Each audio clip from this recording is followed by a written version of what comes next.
দিচ্ছি, আপনি বলুন, আপনার মুখ দিয়েছে ঈশ্বর বলার জন্যে বলুন, কিন্তু এতটাই বলবেন না যেন আপনার কথাই একদিন বন্ধ হয়ে যায়, তাই না?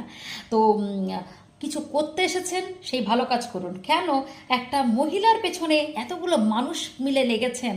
হ্যাঁ, ধর্ম নিয়ে ছিনিমিনি খেলছেন। তার থেকে বড় প্রশ্ন হচ্ছে আপনি সনাতনী হয়ে ঈশ্বরের বিরুদ্ধে আচরণ করছেন, এটাই হচ্ছে তো বড় দুঃখের।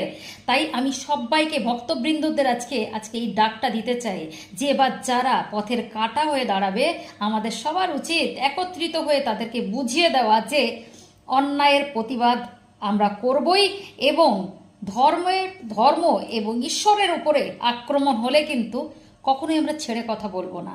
সত্যি কথা বলতে কি, সব ধর্মকে আমরা রেসপেক্ট করব, এবং সব ধর্মের ওপরে যখনই যে কোনো ধর্মের ওপরে আক্রমণ হবে আমরা সবাই পাশে থাকবো একে অপরের, তাই না? এটাই উচিত হওয়া, এটাই উচিত।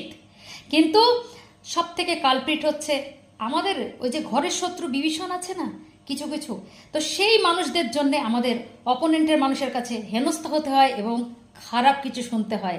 তাই আর চুপ নয়, মঙ্গলামাকে একা কেউ করে দেবেন না। আমি জানি আপনারা কেউ করবেন না, কিন্তু তার সাথে মাথায় রাখবেন যখনই ডাক আসবে তখনই কিন্তু সবাইকে যেতে হবে। কারণ এরা যে স্বার্থান্বেষী, মানে এরা কিছু এটা না পাওয়ার যে কষ্টে যে আক্রোশ দেখাচ্ছে, সেটাকে কিন্তু সাকসেস হতে দেবেন না। সবাইকে বলছি, কৃষ্ণকালী মায়ের জয় জয়কার আমরা করেছি, আগামী দিনেও করব, আগামী দিনেও করব। কেউ সেটা থেকে আমাদেরকে দূরে সরাতে পারবে না, ঠিক আছে?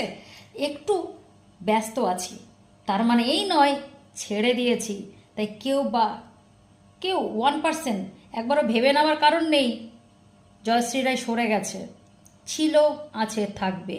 যেদিন যাব সেদিন আর কেউ নিতে পারবে না। যাই হোক, এইটুকু শুধু আওয়াজ দিয়ে গেলাম, কিচ্ছু হবার না। সবটাই মানে একটু ফুটেজ খাওয়ার নেশা ধান্দা, আর কিচ্ছু না, কিচ্ছু হবে না। কারণ হ্যাঁ, কি আর বলবো, কত বড় বড় ক্রাইম করে মানুষ ছাড়া পেয়ে যাচ্ছে, আর এখানে তো একটা ভালো কাজ হতে চলেছে। তাই আমার মনে হয় না সেটা সাকসেস হবে।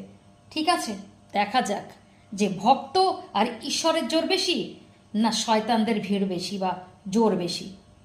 সবাই বলুন জয় কৃষ্ণকালী মায়ের জয়, জয় সোনা মায়ের জয়, জয় মঙ্গলা মায়ের জয়। বলে এসেছি, আগামী দিনেও বলবো, যতক্ষণ না প্রুভ করবি কোনো কিছু খারাপ, ঠিক আছে? তাই যে বা যারা এইগুলো নিয়ে কমেন্ট করে যাচ্ছিস না, তাদেরকে একটাই কথা বলে যায়, শুধরিয়ে যা, সময় আছে, কেন যে শুধরাচ্ছিস না বুঝতে পারছিস না। যাই হোক, আগামী দিন খুব অন্ধকার, ভালো থাকিস। আর কোনো খারাপ কমেন্ট আমার